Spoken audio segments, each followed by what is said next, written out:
आज मैं आपके साथ जो सच्ची घटना शेयर करने वाला हूँ, शायद वो सुनने के बाद आपको अपने कानों पर विश्वास ना हो। दुनिया में माँ एक ऐसा शब्द है जिसको सुनने के बाद हमारे दिल में आता है ममता, प्यार, दया, इस तरह की भावनाएं। लेकिन आज की इस कहानी ने इस पवित्र रिश्ते को शर्मसार कर दिया था।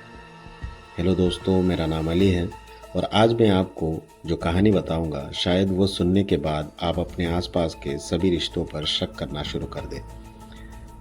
आज मैं आप लोगों को रिक्वेस्ट करूंगा कि इस वीडियो को हेडफोन्स लगाकर सुने। इस कहानी से किसी की भावनाएं आहत हो सकती हैं, लेकिन ये कहानी आपके लिए जानना बहुत ज़रूरी है। अगर आप मजबूत दिल वाले हैं और इस तरह की कहानी सुन सकते हैं तो ही आगे बढ़िएगा। तो चलिए जानते हैं एक ऐसी माँ की कहानी जिसने माँ शब्द का मतलब ही बदल दिया। कहानी है महाराष्ट्र जलगांव के एक छोटे से गांव चहाड़ी की। 4 फरवरी 2019 को उस गांव का एक व्यक्ति किसी काम से जंगल में जाता है और वहाँ झाड़ियों में उसको एक पैर नज़र आता है। पहले तो उसे लगा कि कोई बच्चा शायद बेहोश होकर वहाँ गिरा पड़ा है, लेकिन जब वो नज़दीक जाता है देखने के लिए तो उसके होश उड़ जाते हैं, क्योंकि वो एक 12 से 13 साल के बच्चे का कटा हुआ पेड़ का टुकड़ा था। उसे देखने के बाद वो व्यक्ति तुरंत इस चीज़ की इन्फॉर्मेशन नज़दीकी पुलिस स्टेशन में देता है। दरअसल उस गांव में एक गरीब परिवार रहता था जिसमें 4 लोग थे। दद्दू पटेल, उनकी बीवी गीताबाई, उनका बेटा मंगेश पटेल और उसकी बहन। मंगेश पिछले 2 दिनों से लापता था और उसकी फैमिली ने 3 फरवरी को नज़दीकी पुलिस स्टेशन में उसकी मिसिंग रिपोर्ट भी लिखाई थी। पुलिस ने जब वो कटा हुआ पेड़ का टुकड़ा देखा तो उन्हें पहले डाउट हुआ कि कहीं वो मंगेश का पेड़ का टुकड़ा ही तो नहीं। चलिए पहले जानते हैं कि आखिर मंगेश लापता कैसे हुआ। दरअसल 2 फरवरी 2019 को मंगेश स्कूल से जल्दी घर वापस आ गया था। घर आने के बाद उसने अपनी माँ को कहा कि वो खेत में फ्रेश होने जाना चाहता है, तो उसकी माँ ने उसको जाने के लिए बोल दिया। तो वो फ्रेश होने के लिए जंगल में चला गया, जो कि गांव में काफ़ी कॉमन चीज़ है। काफ़ी देर हो गई थी लेकिन मंगेश वापस घर नहीं आया था।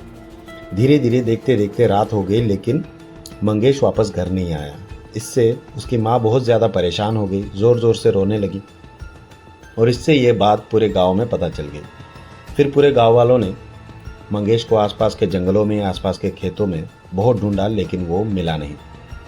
थक हार के उसकी फैमिली ने नेक्स्ट डे जाकर पुलिस में एक मिसिंग रिपोर्ट लिखाई, जो कि 3 फरवरी को लिखाई गई थी। अब दिन आता है उस दिन जिस दिन पुलिस को वो कटा हुआ पेड़ मिला। पुलिस ने उस झाड़ी के आसपास जब सर्च करना शुरू किया तो उनको आसपास में धीरे धीरे मंगेश के बॉडी के सभी पार्ट्स मिलने शुरू हो गए, सिवाय उसके सर के। मंगेश का सर अभी भी गायब था, जो पुलिस को कहीं नहीं मिला। असल में जो टाइम था जब मंगेश का खून हुआ, ये टाइम मौनी अमावस्या का टाइम था, जिसे डार्क अमावस्या भी बोलते हैं, जो कि 27 साल बाद आया था। इस टाइम पे ब्लैक मैजिक करने वाले लोग बहुत ज़्यादा एक्टिव हो जाते हैं। जिस तरह से मंगेश की बॉडी को टुकड़ों में काटा गया था, उससे ये बिल्कुल लग रहा था कि ये कहीं ना कहीं ब्लैक मैजिक करने वालों का ही काम है। इस घटना से गांव के लोग इतना डर गए थे कि उन्होंने अपने बच्चों को स्कूल जाना तक बंद करवा दिया। घर से बाहर बच्चों का निकलना गाँव वालों ने बंद करवा दिया। इस केस की सीरियसनेस को देखते हुए पुलिस ने 50 पुलिसकर्मियों की एक टीम बनाई और इस केस में उनको पूरी तरीके से इन्वॉल्व कर दिया। इस बीच मंगेश के बॉडी पार्ट्स के साथ साथ उसके कपड़े भी मिले थे, जिनसे उसकी फैमिली ने ये शनाख्त कर लिया कि हाँ, ये बॉडी पार्ट्स मंगेश के ही हैं। मंगेश के बॉडी पार्ट्स मिले थे, लेकिन उसका सर अभी भी गायब था। इस बीच मंगेश की माँ बिल्कुल टूट गई थी। उसका रो रो कर बुरा हाल हो रहा था। मैटर बहुत सीरियस था, इसीलिए गांव वालों ने पुलिस की मदद करनी शुरू की और आसपास के इलाकों में तलाश करनी शुरू कर दी। पुलिस अपने सर्च डॉग्स को लेकर जहां मंगेश के बॉडी पार्ट्स मिले थे वहां पर जाती है और अपने सर्च डॉग्स को वहां पे खुला छोड़ देती है। वहां एक अनयूजुअल चीज़ होती है कि वो सर्च डॉग्स वहां से सूंघते सूंघते सीधे मंगेश के घर चले आते हैं। पहले तो पुलिस को कुछ समझ में नहीं आता है, तो पुलिस क्या करते हैं, फिर से पुलिस अपने डॉग्स को ले जाते हैं और वहीं पे ले जाके छोड़ते हैं जहाँ पे घटना हुई थी। लेकिन वो डॉग्स फिर से सूंघते सूंघते वापस मंगेश के ही घर चले आते हैं। तो पुलिस वालों को ज़्यादा कुछ समझ में नहीं आता है और ये ऑपरेशन यहीं पे लगभग इस तरीके से फेल हो जाता है और पुलिस वाले यहाँ से बिना किसी लीड के वापस चले जाते हैं। उस गांव में किसी के घर पे भी सीसीटीवी नहीं लगा था। बस गांव के बाहर एक ज्वेलरी शॉप थी जिसमें एक सीसीटीवी कैमरा बाहर की तरफ लगा हुआ था। पुलिस क्या करती है, उस सीसीटीवी फुटेज को चेक करती है और उसमें पुलिस को कुछ मिलता भी है। पुलिस उस फुटेज में देखते हैं कि एक भिखारी था जो उस गांव में उस दिन काफ़ी घूम रहा था और उसके पास एक बैग भी था जो काफ़ी हैवी लग रहा था। पुलिस को कहीं ना कहीं डाउट हुआ कि शायद उस बैग में उस भिखारी ने मंगेश को भरकर वो अपने साथ ले गया होगा। तो इसके लिए अब पुलिस ने उस भिखारी के स्केचेस बनाए और आसपास के गांव में लगा दी और उसको काफ़ी ढूंढा। काफ़ी ढूंढने के बाद भी वो भिखारी पुलिस के हाथ नहीं मिला। अब पुलिस भी थक हार चुकी थी क्योंकि पुलिस के पास कोई भी लीड नहीं थी। जब पुलिस को और कोई रास्ता नहीं मिला तो उन्होंने फिर से एक मीटिंग अरेंज की और इस मीटिंग में उन्होंने डिस्कस किया कि उनसे मिस क्या हो रहा था। सभी पुलिस वालों की सुई एक ही चीज़ पर आके अटक रही थी कि सर्च डॉग्स जब वहाँ पे सर्च कर रहे थे तो वो बार बार मंगेश के ही घर वापस क्यों जा रहे थे। और एक मंगेश का ही घर ऐसा था जहां पुलिस ने अभी तक कोई तलाशी नहीं ली थी। पुलिस मंगेश के घर की तलाशी लेती है लेकिन वहां से भी पुलिस को कुछ नहीं मिलता। उसके बाद पुलिस मंगेश के घर के आसपास में पूछताछ करती है तो वहां से उनको पता चलता है कि एक लड़का है जो कि अक्सर मंगेश के घर आता जाता रहता है और उसका नाम है समाधान पटेल। तो पुलिस समाधान पटेल को उठाती है और पुलिस स्टेशन पूछताछ के लिए लेके जाती है।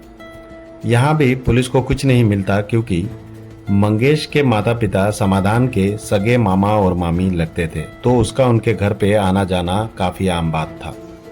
पुलिस ने पूछताछ के बाद समाधान को जाने दिया, लेकिन पुलिस तो आखिर पुलिस है, उनको समाधान पर थोड़ा सा डाउट हुआ। तो उन्होंने क्या किया, समाधान के पीछे अपने कुछ बंदे लगा दिए। इस दौरान पुलिस को ये पता लगा कि समाधान अपने मामा के घर तभी जाता है जब उसके मामा घर पर नहीं होते या फिर उनकी बेटी या फिर उनके बच्चे बाहर गए होते हैं। तो ये चीज़ पुलिस वालों को अनकॉमन लगी। तो पुलिस वालों ने क्या किया, समाधान को फिर से उठाया और इस बार पुलिस ने एक गेम खेला। पुलिस ने समाधान से झूठ बोला। पुलिस ने समाधान को ये कहा कि हमें पता चल चुका है कि तुमने किस तरह से मंगेश का खून किया है और किस तरह से तुमने उसके बॉडी पार्ट्स को पूरे जंगल में फेंका है। भलाई तुम्हारी इसी में होगी कि तुम खुद ही अपने मुंह से सारा कुछ हम लोगों को बता दो, वरना हमारे पास सच्चाई निकालने के और भी रास्ते हैं। पुलिस वालों की बात से समाधान को लगा कि शायद पुलिस को सब सच पता चल चुका है और उसके बाद समाधान ने अपने मुंह से जो बोला उसे सुनने के बाद पुलिस वालों की होश उड़ गए। समाधान तभी अपने मामा के घर जाता था जब उसकी मामी अकेली होती थी और उनसे बातें किया करता था। शायद उसकी इंटेंशन पहले से ही अपने मामी से नज़दीकियाँ बढ़ाने की थी, तभी वो इस तरह से जाता था। धीरे धीरे वो अपनी मामी के करीब आने लगा और बहुत ही जल्द दोनों फिजिकल भी हो गए। अब ये ऐसे ही चल रहा था। समाधान का एक दोस्त था राजेंद्र पटेल। समाधान ने ये सारी बातें राजेंद्र से शेयर की। जब ये सब बातें राजेंद्र ने सुनी तो वो भी इस चीज़ को लेकर एक्साइटेड हो गया और वो भी इसमें शामिल होना चाहता था। तो समाधान ने कहा कि रुको, मैं मामी से पूछ लेता हूँ। समाधान ने ये बात अपनी मामी को बताई और मामी भी तुरंत ही इस चीज़ के लिए राज़ी हो गई। फिर उनका ये घिनौना काम इसी तरीके से चलने लगा। कभी वो दोनों एक साथ जाते थे, कभी बारी बारी। उनका सब कुछ सही चल रहा था, किसी को शक भी नहीं हो रहा था। लेकिन बोलते हैं ना कि सच्चाई कभी ना कभी सामने ज़रूर आती है, और ये हुआ 2 फरवरी 2019। जैसा मैंने बताया था, मंगेश स्कूल से जल्दी आ गया था उस दिन और जंगल गया था फ्रेश होने के लिए। उसी बीच राजेंद्र पटेल और समाधान पटेल गीताबाई से मिलने के लिए उनके घर आए थे। अपने हवस के चक्कर में उन्हें ये बिल्कुल भी ध्यान नहीं रहा कि मंगेश जल्द ही वापस आ जाएगा। मंगेश की माँ दरवाज़ा नॉर्मली बंद करती है और वो दोनों इंटीमेट होना शुरू कर देते हैं। उसके थोड़े ही देर बाद मंगेश वापस आ जाता है और जैसे ही वो दरवाज़ा खोलता है उसके पैरों तले से ज़मीन खिसक जाती है। इससे पहले वो तीनों कुछ सोच पाते, राजेंद्र ने अपने पास पड़े हुए एक डंडे से मंगेश के सर पे ज़ोर से वार कर दिया। वार इतने ज़ोर से किया था कि मंगेश की उसी जगह पे मौत हो गई। शायद उस वक्त उन्हें कुछ समझ में नहीं आया और जल्दबाजी में उन्होंने वो कर दिया, लेकिन उसके बाद उन्होंने पूरे होशो हवास में जो काम किया वो इंसानियत से परे है। जब उन्हें समझ नहीं आ रहा था कि बॉडी को डिस्पोज कैसे करें, तो उन्होंने मौनी अमावस्या का सहारा लेना सोचा। और वो जानते थे कि लोगों को ब्लैक मैजिक वाले बात पर जल्द से यकीन हो जाएगा। फिर क्या था, उस निर्दयी माँ ने अपने दोनों आशिकों के साथ मिलकर मंगेश की बॉडी के पार्ट्स छोटे छोटे टुकड़ों में काट दिए, उसके सर को गायब कर दिया और बाकी बॉडी पार्ट्स को उनके मदद से जंगल में फिकवा दिया। पुलिस की चालाकी से मंगेश के सभी हथियारे पकड़े गए थे, जिनमें से एक वो थी जिसने इस मासूम को जन्म दिया था। लोग कई बार ऐसे सिचुएशंस में आ जाते हैं कि वो सामने कोई अपना हो तो उसे भी चोट पहुंचाने से पीछे नहीं हटते। इस कहानी को दिखाने का मतलब मुझे किसी की भावनाओं को हर्ट करना नहीं था, बस आपको सचेत करना था। सतर्क रहिए, सुरक्षित रहिए। मिलता हूँ आपसे एक और सच्ची कहानी के साथ। तब तक के लिए जय हिंद।